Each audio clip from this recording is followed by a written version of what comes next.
What's up, Night Sky Nation? It's by Night Sky, and welcome to 4 True Scary Stories with footage. Now, you see, personally, I've always loved scary stories. I just love scary stories. I'm the guy that's at the campfire. I got the best stories. I got the scariest stories. I've heard stories from all over the internet. I got stories from my own family, and my family's been through some crazy shit, some supernatural stuff, and it's scary as hell. But, and I've lived through some supernatural scary shit. But that's why I'm so good at telling these stories. It's because I've been through it myself. And man, there's nothing I love more than just a good scary story around the campfire to get everyone's hearts pumping. Man. But the thing that makes it worse is that this is with footage. So, I can tell you a story and you can roll it off. It's like, that's fake. It's just a story. But this is footage. It's footage with it. So, how are you going to rule it out now? So, without further ado, let's get straight into the video.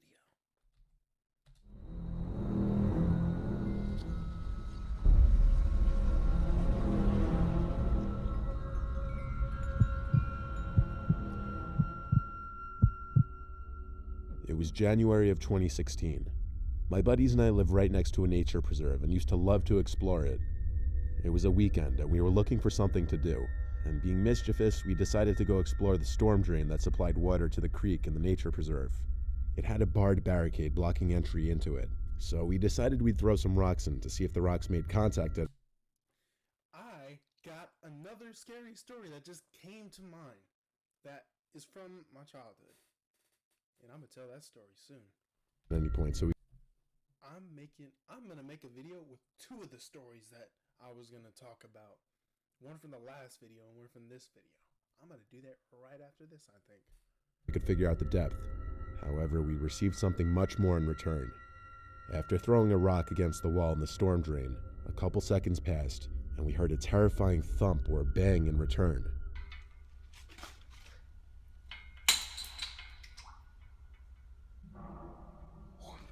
What the hell? Dusk was approaching, so we called. Yep, that looks just like the thing I'm thinking of in my head too. The only difference is imagine these two bars right here. I'm gonna put a red circle or something. These two bars right here were bent like all the way open, and so were the lower and the upper bar, and you could fit in there. And you know what? I'm gonna save the story. Called it a day and watched back over the video we recorded of it. The next weekend, I gathered a few more buddies, and we decided we would unbolt the barricade to the drain and go inside. We heard something scary, so we decided to do some stupid shit. Not gonna lie, the thing I did was stupid too. I got the barricade to fall down, and we made our entrance. It went in about 20 feet until it hit a dead end. However, there was a second branch of the drain to our left that we'd have to take a step up to get into. We proceeded in one by one, all 5 of us. At first, it was nothing but spider webs and mud. We traveled about 500 to 1,000 feet into the drain as it kept getting skinnier, and we had to duck to proceed. We were all frozen in our tracks as we heard the same exact thump we heard the weekend before. A scary and hard to describe sound. We had no signal and were beyond terrified at that point because we were all right next to each other and the noise had come from much further away. At this point, my friend decided to start recording in case anything else happened. We made it out of the drain safely without anything else happening. This is bringing back horrible memories. The scariest and most chilling part of this whole story was when I reviewed the video and saw a slight outline of a head at one of the turns of the drain. This couldn't possibly have been one of us because we had all been together. I took a screenshot of it and zoomed in as far as I could, and well, I was horrified. There in the frame was a demon-shaped looking head with glowing eyes and what appeared to be pointy ears. To this day, we have never gone back into that nature preserve, let alone the storm drain.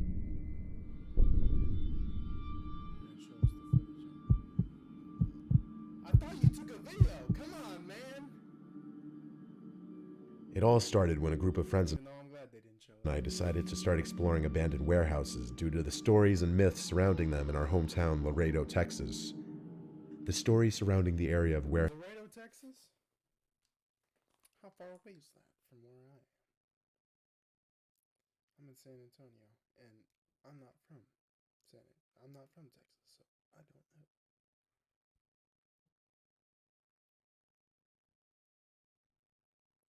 Laredo, Texas.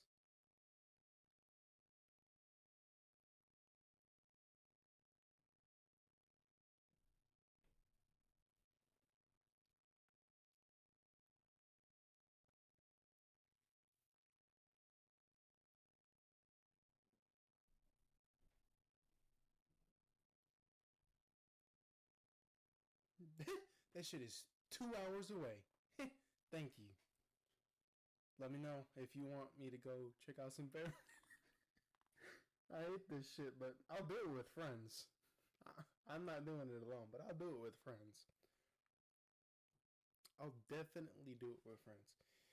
Like, and we got the Goatman Bridge here in Texas somewhere. I don't know where it is, but if y'all want me to go check that out or something, definitely let me know.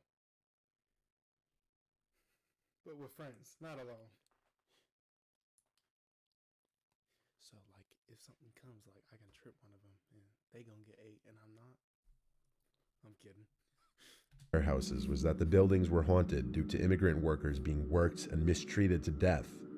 The local news covered the death of many of the workers. Because it's right on the border. Many of the deaths were also ignored by the authorities due to the illegal status of the workers. In the warehouse that we visited, the company was in charge of the maintenance of the railroad tracks as well as the disposing of hazardous material. In the video I recorded, the barrels filled with chemical wastes are seen spilled open. The warehouses are located in a part of town where there's nothing really around except for train tracks. The predominantly Hispanic culture of my city gave rise to the stories about railroad workers that had lost their lives in the area. We decided to explore the warehouse during the day and then during the night. On our daytime exploration, we found remains of what seemed to be remnants of satanic rituals because we found a chicken's foot and pentagrams drawn in permanent marker. We figured that was the work of local groups trying to communicate with the damned souls of the workers. We also spotted a makeshift couch or bed where the workers would sleep. The night we visited, we had the feeling we were being watched. We were actually also being followed and attacked by crows inside the building. Oh, no, man. ¿Qué son?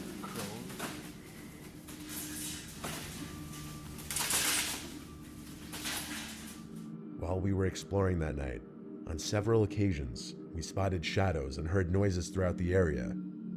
As we delved deeper, we got the feeling that someone or something didn't want us in the Es en pendejo. Pendejo. warehouse. A creepy laugh can be heard in the video footage I captured, and that was our cue to get the hell out. Nada. I don't think there's no power. Oh my god. Did you hear that? Yeah. Let's just get out of here. Yeah.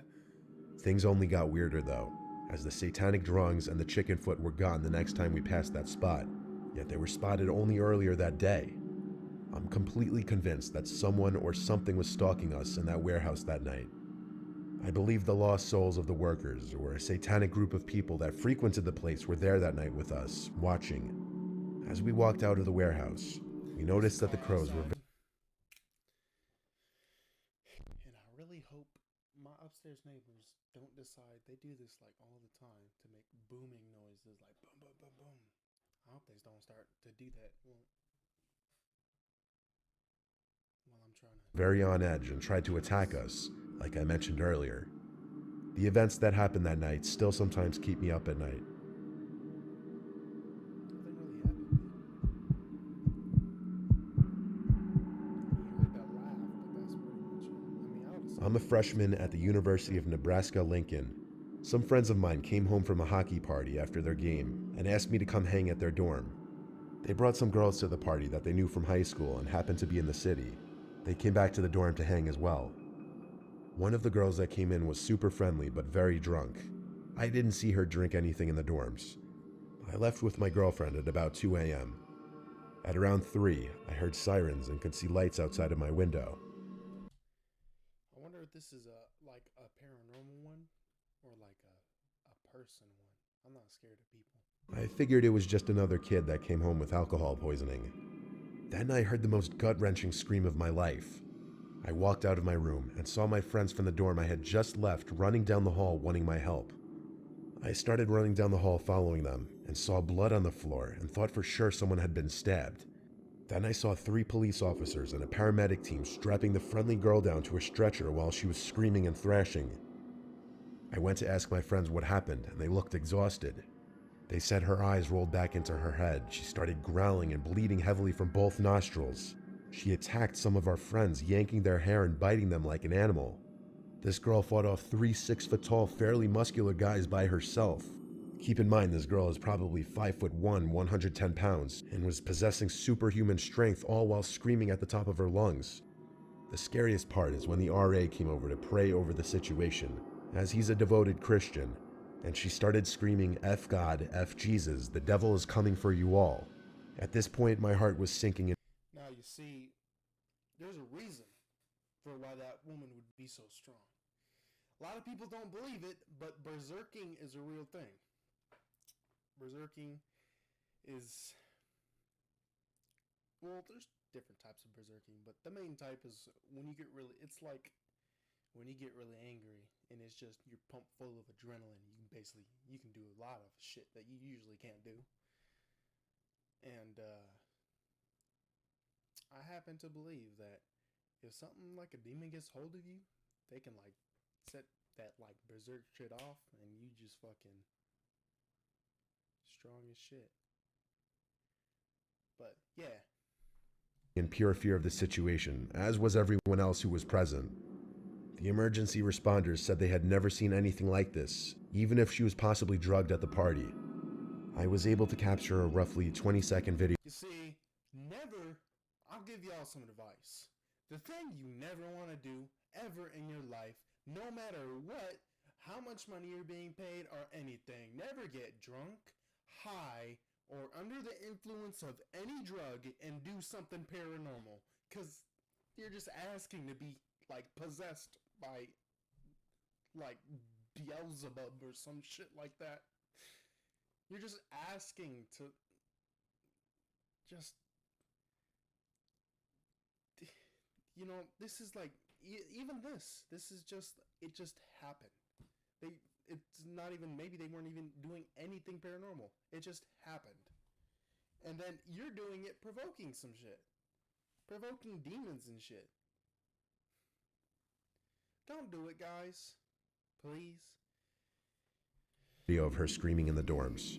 You can't really see her as the paramedics are in the way, but if you listen closely towards the end of the video, you can hear her scream, "They're coming for you all, they're coming for you next." Last I heard, she woke up with no memory of the situation, but is in a very dark place at the moment. This is the video that was captured.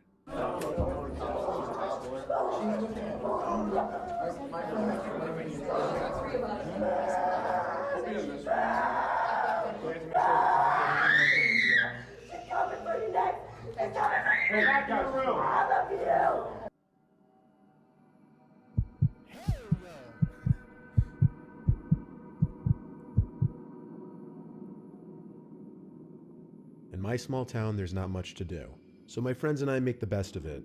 And in the winter, we sometimes throw snowballs at cars. This was after we got done ice fishing one day.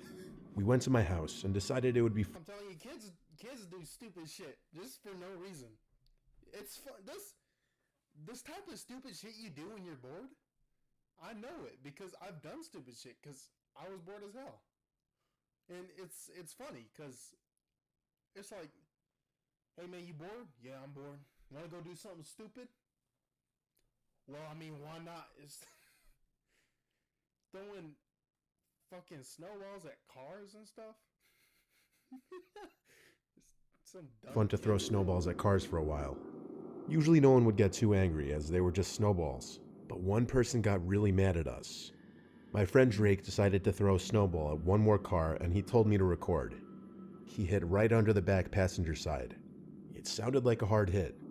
We stayed there for a second, laughing, until he slowed down and eventually threw it in reverse. Yeah.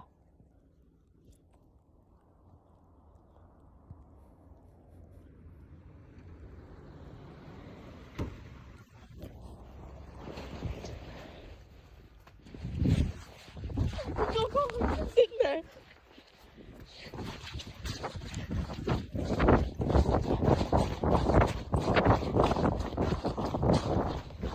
The thing is, just don't fuck with people. There's no reason for it. I mean, I get you're doing some stupid shit for fun or something, but try not to just, especially random people. Like, if it's someone in your neighborhood, like you know or something, I mean, I guess that's okay. But if it's someone you completely don't know that's a stranger, there's gonna be just that one guy or that one lady that's fucking psycho, and they're gonna do who knows what the hell. He's right there.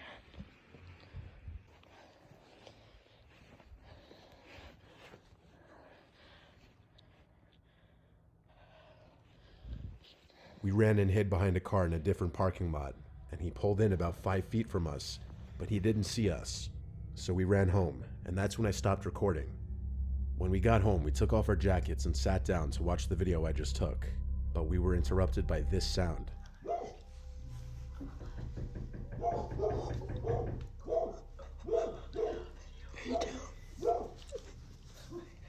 I froze in my seat. Then again. I didn't think this guy would find us, but still I turned off the lights. My dogs went crazy. Drake and I are 14, we don't get scared that easily, but this was freaking us out. We hid in my bathroom in my room and turned off the light. We actually laughed, thinking he would leave in a couple minutes. Our friends thought we were joking, so we took videos of him still pounding on the door. Our friends thought it was funny and karma, but we didn't find it amusing anymore. We thought we were in danger because he wouldn't leave. So I called my mom, who was at the Walmart about 10 minutes away. She sounded more like she was angry at us for throwing snowballs at cars than concerned that someone was banging on the door. She said she would call one of the neighbors to come scare him off. Then she hung up. It felt like an eternity before he stopped banging on the front door, but only a couple minutes passed, and then the banging sounds came from a different door. Then it hit me that I didn't lock that door, and he could easily come in. Then I got a disturbing call from my mom, telling me one of the neighbors said she could see a deranged-looking man, possibly drugged out, looking through my room's window and the front door window. We sat there for as long as we could and decided to make a plan to get the 410 shotgun in my mom's room, load it, and then make a break for it. But when we entered my... Welcome. But then again, this is your fault. it is. This is, that whole situation is y'all's fault. See, I'm telling you, don't fuck with random people. There's just gonna be that one person that's deranged as shit. Fucking Trevor from GTA ass. Fucking come knocking on your door. Open the door type shit.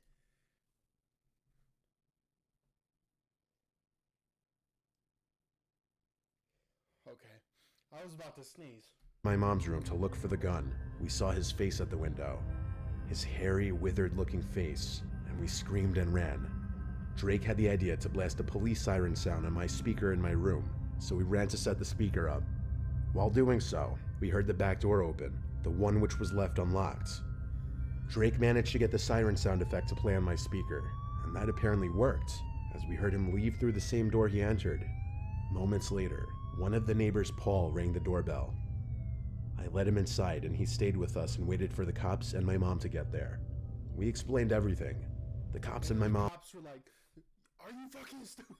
All said we shouldn't have been throwing snowballs at cars like that, obviously, and that we got lucky that they showed up when they did. My advice is to never mess with people like we did. You never know who you're dealing with.